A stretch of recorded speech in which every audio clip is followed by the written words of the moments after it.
ولكن اليوم افتقدنا كثيرا من الأخلاق الحميدة. فأين الحب والوفاء؟ أين الصدق والإخاء مع الخذل والضعفاء؟ أين العدل مع العمال والفقراء؟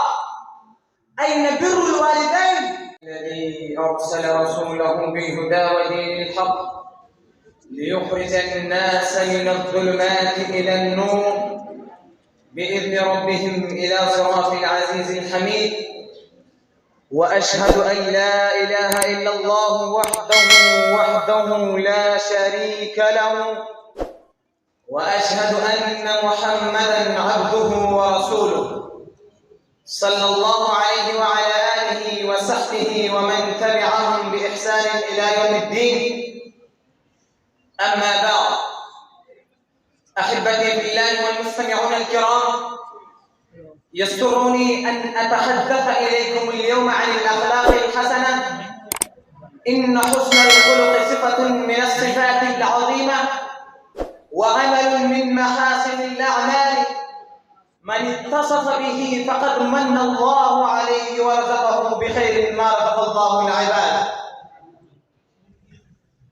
أيها المسلمون، حسن الخلق أوصى النبي صلى الله عليه وسلم به أصحابه وأكد به أمته. يقول عبد الله بن عمر رضي الله عنه إن معاذ بن جبل رضي الله عنه أراد سفرا فقال يا نبي الله أوصني.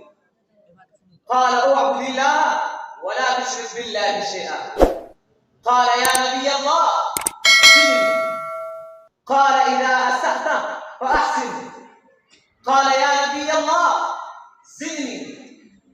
قال استقم ولتحسن خلقك. أحبتي في الله، حسن الخلق هو كف الأذى وطلاقة الوجه وقلة النفور وبذل المعروف وسلامة القلوب من الأذى والشرور. ولا تستوي الحسنة ولا السيئة، ادفع بالتي هي أحسن فإذا الذي بينك وبينه عداوة كأنه ولي حميم. عباد الله، المسلمون فتحوا بلادا إسلامية لم تتحرك إليها جيوش ولم تزلزل بها عروش ولم يرفع بها سيف ولا رمح، بل تجار صالحون بأخلاقهم حققوا الفتح، فكان فتحا خلقيا. ذهبوا يتعاملون بالدرهم والدينار فحقق الله لهم بأخلاقهم الانتصار. ولكن اليوم افتقدنا كثيرا من الأخلاق الحميدة. فأين الحب والوفاء؟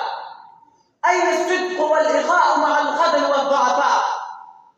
أين العدل مع العمال والفقراء؟ أين بر الوالدين؟ أين حقوق الأقارب والجيران؟ أين معاشرة الناس بالحفاوة والوفاء؟ أين صدق الحديث وأين أداء الأمانة؟ أين معاشرة الزوجة بالإكرام والاحترام؟ أين بشاشة الوجه؟ أين طيب الكلام؟ وأين إفشاء السلام؟ أيها المسلمون، إن حسن الخلق عبادة، بل إن ثواب بعضه قد يفوق ثواب كثير من العبادات المعروفة. إن إلقاء السلام عبادة، عيادة المريض عبادة، زيارة الأخ في الله عبادة، تبسمك في وجه أخيك صدقة، الكلمة الطيبة صدقة، مصافحة أخيك صدقة، مسح رأس اليتيم عبادة، صلة الرحم عبادة، إغاثة الملهوف عبادة، قضاء حوائج الناس عبادة، مساعدة المحتاجين عبادة. فما أعظمها من تجارة وما ألذها من سعادة غفل عنها أكثر الناس فحرموا نفعها وآثارها. نسأل الله عافية يا عبد الله، نسأل الله عافية. وأخيرا نسأل الله تعالى الثبات على دين الإسلام والتخلق بمكارم الأخلاق. وآخر دعوانا أن الحمد لله رب العالمين.